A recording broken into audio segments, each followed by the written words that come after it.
नमस्कार, ओम शांति।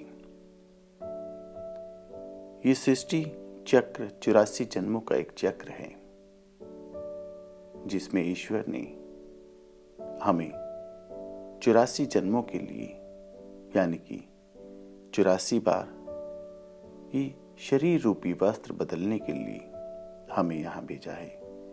और अनेक तरह के इस ड्रामा के अंदर हमारे किरदार होते हैं और इस किरदार में हम नाना प्रकार के पार्ट अदा करते हैं। चंद पंक्तियां। 84 जन्मों के इस ड्रामे में मैं पार्ट अनेकों बजाती हूँ। 84 जन्मों के इस ड्रामे में मैं पार्ट अनेकों बजाती हूँ, पाकर पवित्रता का ज्ञान ईश्वर से पाप सभी मिटाती हूँ। अंतिम जन्म फिर पवित्र बनकर घर वापस में जाती हूँ। बस इसी तरह मैं कल्प कल्प आकर पाठ यहाँ बजाती हूँ। बस इसी तरह मैं कल्प कल्प आकर पाठ यहाँ बजाती हूँ। पवित्रता का सागर है परमात्मा, उस जैसी ही तो हूँ मैं आत्मा। बाबा कहते हैं, लेकिन अंत समय विनाश होगा, घर घर हाहाकार होगा, ना पानी होगा, ना अनाज होगा, दृश्य भयानक हर हाल होगा। लेकिन योग की शक्ति से तुम माया जीत बन जाओगे। आएगी आपदाएं जितनी भी तुम नहीं घबराओगे। आएगी आपदाएं जितनी भी तुम नहीं घबराओगे। हाथ पकड़कर मेरा हर दृश्य का आनंद उठाओगी। हाथ पकड़कर मेरा हर दृश्य का आनंद उठाओगे। आएगा जब नंबर तुम्हारा, मुक्त सहज हो जाओगे। सर्व शक्तियों से भरपूर है परमात्मा, उस जैसी ही तो हूं मैं आत्मा। फिर क्यों डर हानि का और भय मौत का सताता है रचा रचाया ड्रामा ये, वो बार बार बताता है, वो बार बार बताता है। जी हाँ, ये सृष्टि चक्र एक रचा रचाया ड्रामा है। इसमें कुछ परिवर्तन नहीं होता।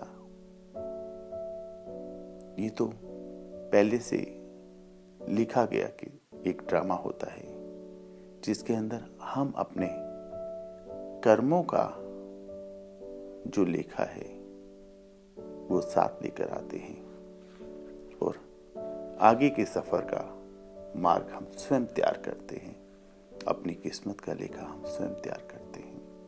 बस इसी प्रकार ये चक्र, सृष्टि चक्र चलता जाता है। ये आदि अनादि है। इसका ना कोई अंत है, ना कोई शुरुआत है। एक बार 84 जन्मों के लिए हम जब इस तरह पर आ जाते हैं, फिर यहाँ से वापस अपने घर जाने के लिए हमें फिर से पवित्र बनकर ही जाना होता है। जो पवित्र बनकर जाता है वो सहज चला जाता है, अन्यथा अपने कर्मों का हिसाब चुका कर जाना पड़ता है। यानी कि यदि आपके ऊपर कोई कर्ज है तो आपको चुका कर जाना होगा।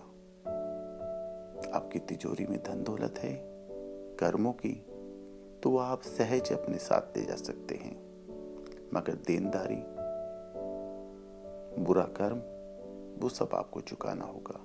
क्योंकि सृष्टि चक्र जब दोबारे से स्टार्ट होता है तो प्रत्येक आत्मा इस धरा पर एकदम पवित्रता के साथ यहाँ आती है। ये तो हम 84 बार शरीर रूपी वस्त्र बदलते बदलते अपनी शक्तियों को भूल जाते हैं, अपने गुणों को भूल जाते हैं। इसीलिए तो हम सतयुगी आत्माओं को मंदिरों में पूजते हैं, क्योंकि सतयुगी आत्माएं एकदम पवित्र होती है। वो पवित्र थी, गुणवान थी, गुणों से भरपूर थी, शक्तियों से भरपूर थी।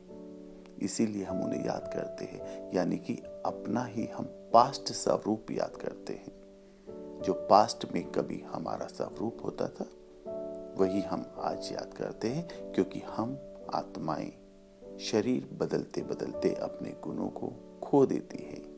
मगर ये अंतिम युग है, कलयुग का अंतिम दौर है, तो यहीं पर आकर ज्ञान की वर्षा परमात्मा शिव के द्वारा की जाती है और वही ज्ञान आत्माओं को मिलना शुरू होता है। जो इसे समझ जाता है सहज प्राप्तियां शुरू कर देता है।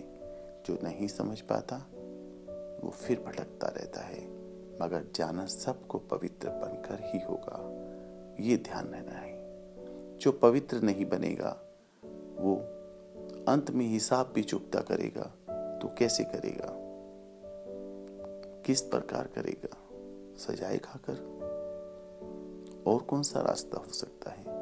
तो इसीलिए वक्त ईश्वर देते हैं प्रत्येक आत्मा को कि या तो स्वयं को परिवर्तन करो, नहीं तो मुझे अपने नियम अनुसार आपको पवित्र बनाकर वहां ले जाना पड़ेगा, क्योंकि वो स्थान पवित्रता का स्थान है, यानी कि परम धाम, जहां सर्व आत्माएं जाकर शांत स्वरूप अवस्था में बैठ जाती हैं। वहीं से फिर इस धरा पर यानी कि 5 तत्वों की प्रकृति के अंदर 5 तत्वों का शरीर रूपी वस्त्र धारण कर कर्म क्षेत्र पर कर्म करने के लिए इस रचे रचाए ड्रामा के अंदर अपना अपना किरदार निभाने आती हैं।